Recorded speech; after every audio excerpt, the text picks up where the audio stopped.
It always comes to this.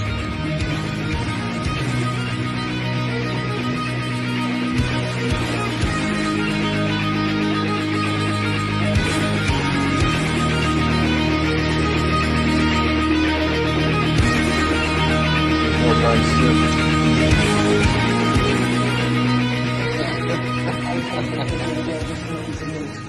Hello there guys, here to do a bit of a different video today. This is kind of a channel update slash, what would we say?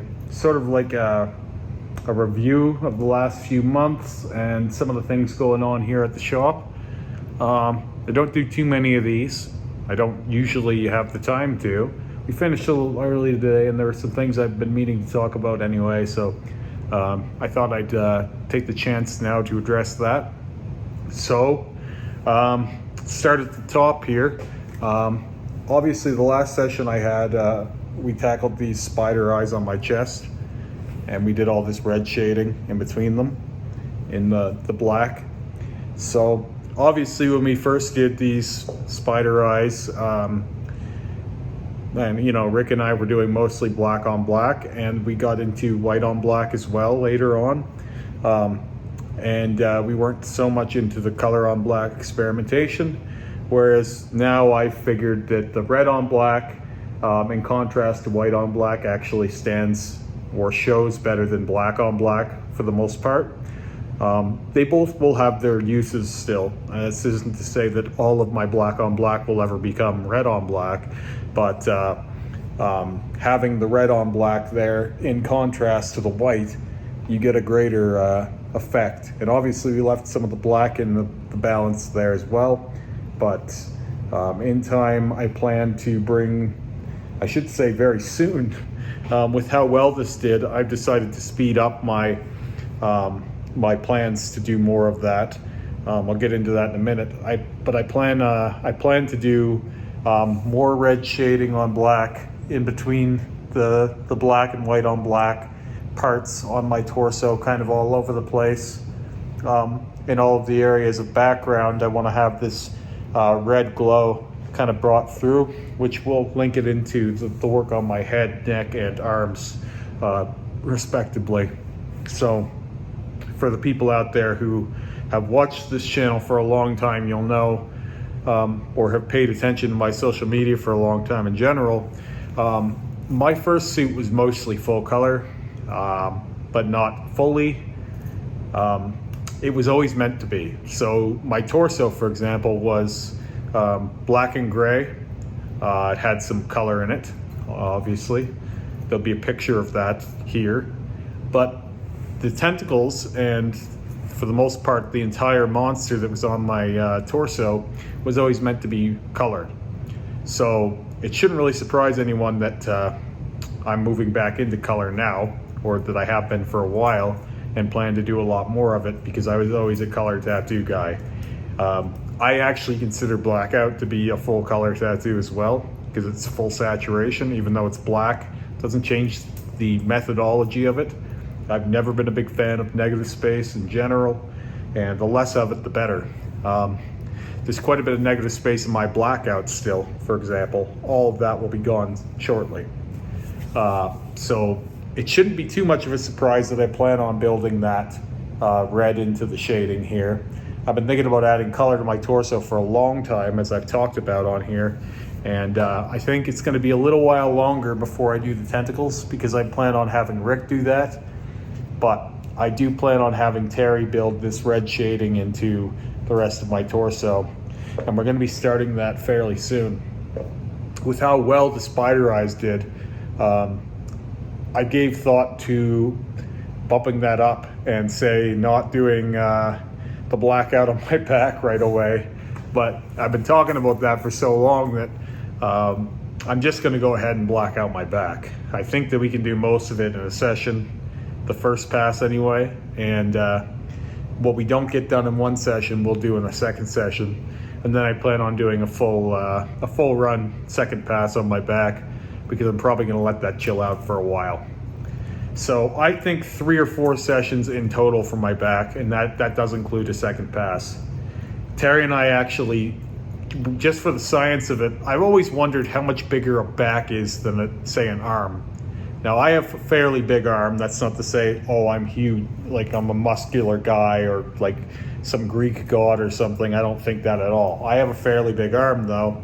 So Terry and I did a whole wrap of saran wrap around my arm and then cut it off and placed it against my back to see the size difference between a back and an arm, because we've mostly covered an entire arm in 4 hours, Terry and I. So we wanted to see how much more time it would take to do my back if we were to do it all in one session.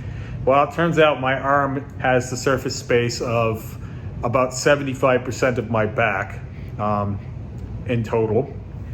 Obviously, it's a little bit sketch, like it's not easy to do an exact measurement, but it looks to be my arm has about 75% of the surface space. Now, we're going to take a few things into consideration. There is obviously this whole arm is not red, so when we did the full last pass on it, we did it all in one session, but it's not fully red, so obviously we didn't saturate the roses, which take up a lot of my arm. But there's also needle groupings that we had to change there. So we couldn't do all of this with the 49 mag, for example. Whereas with my back, we're going to be blacking that out fully with the 49 mag. There might be a little bit here and there where we can't, where it connects to the front in places, but it's mostly going to be blacked out with 49 mag. We're going to be doing it with dynamic black ink because we're going to later put new imagery over with Panthera like we have the rest of my Blackout. But I plan on leaving my back black for probably a year, maybe longer, maybe a little less. I'm not in any hurry to do it, and I think with how long I've waited to do the Blackout on my back, it's probably nice to leave it black for a while and just kind of live with that and embrace the black back, or the back blackout, as it were, since I've been avoiding it for so long, or hasn't been a priority for so long. My back blackout is coming up in 2 days, and then I have a session the following week with Terry where we're going to tackle some of that red shading. Rick is still away from the shop right now. He's actually in Mexico. He had a bridal party, or not a bridal party, a wedding, and a groom's party in Mexico before the wedding.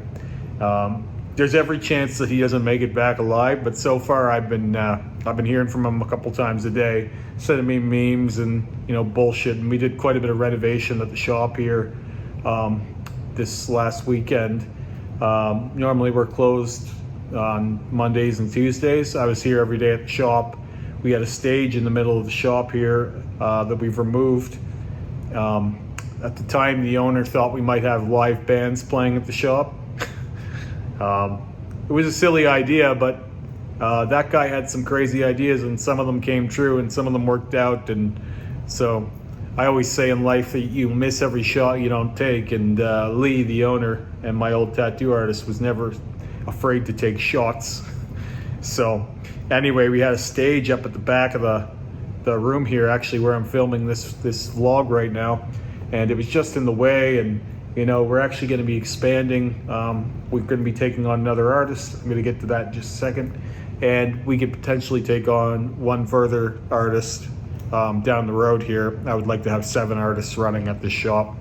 Currently we have 5, and I have them all fully booked, which is not always easy in a small town. Everybody's working. Everybody's got between 3 weeks to 4 months in the case of Rick.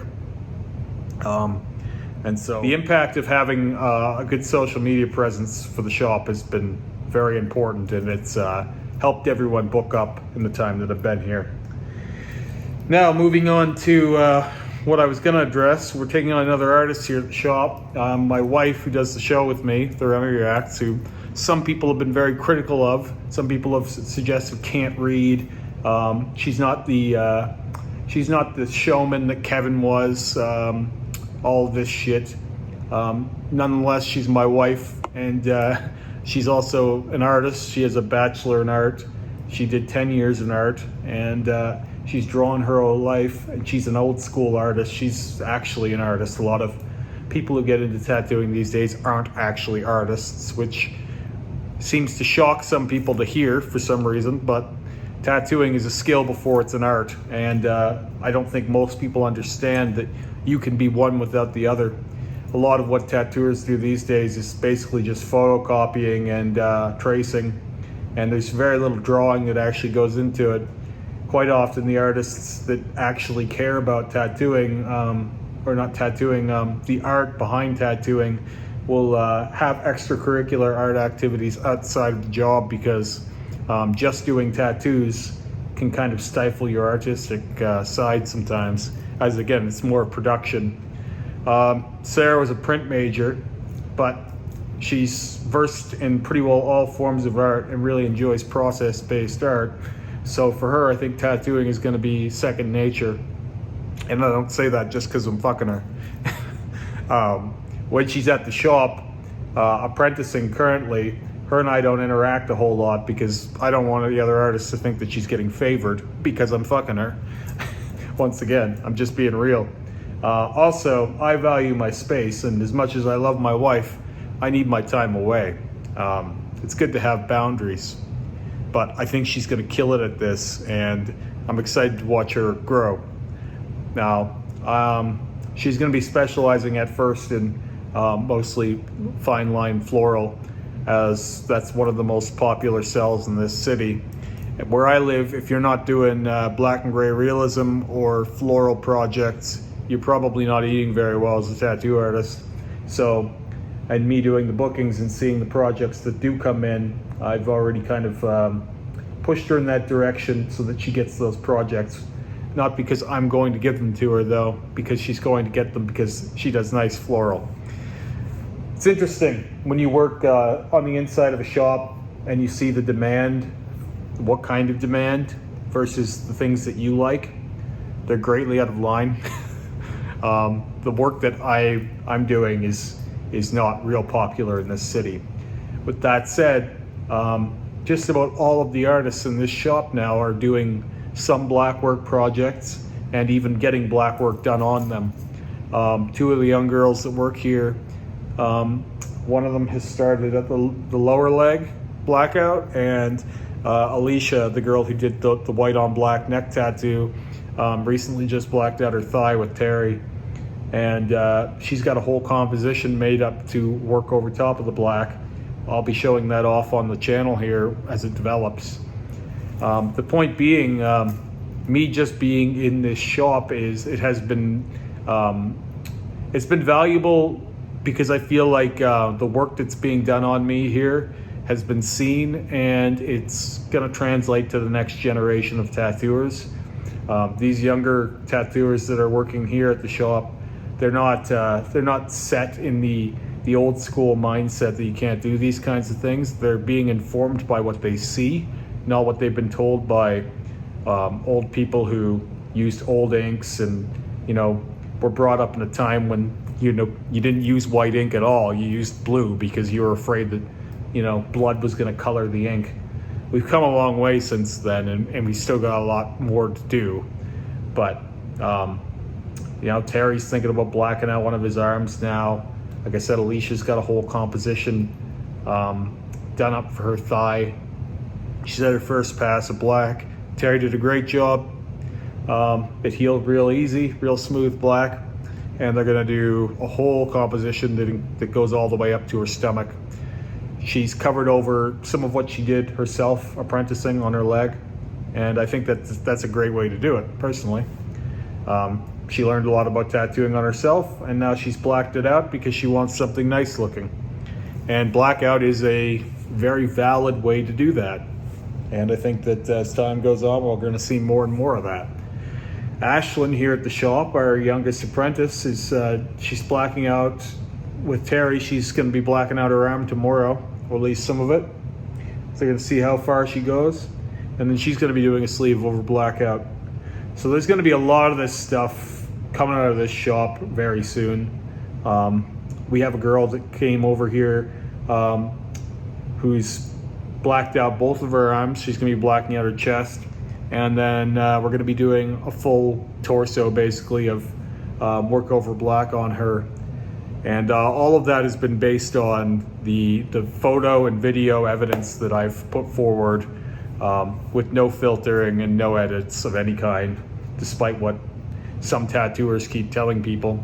We're doing all of this at the shop, and it hasn't really been seen or explained on this level before. So it's inspiring a lot of people in this area, and I'm really excited to have some fresh faces in the tattoo scene with work over black, to maybe show to the world that it doesn't have to be Remy or someone who's getting tattooed, more or less a couple times a week in order to do this stuff. It can be on sort of less tattooed or more normal people as well. And the results from what we've already seen here at the shop are very, very good, and in a lot of cases better than other cover-up methods. So yeah, just a bit of a ranty one today. I'm excited I'm going to be filming in different spots around the shop. I actually like this frame more than the other frame already. Yeah, it'll be fun to experiment and see what the new space will afford me here. Not just for the vlogs, but also for the Remy Reacts. And yeah. So I've got a session coming up here in 2 days, and then I'll be showing off what we get done, but I have a feeling we're gonna get a lot of my back done. I'm approaching that session from a anything goes kind of mindset. I'm not in any hurry. I don't care if it hurts. I'm just gonna see what my body can allow for, how much of it we can do in one session, and we're gonna go from there. Anyway, I'll talk to you guys again soon. Have a great day.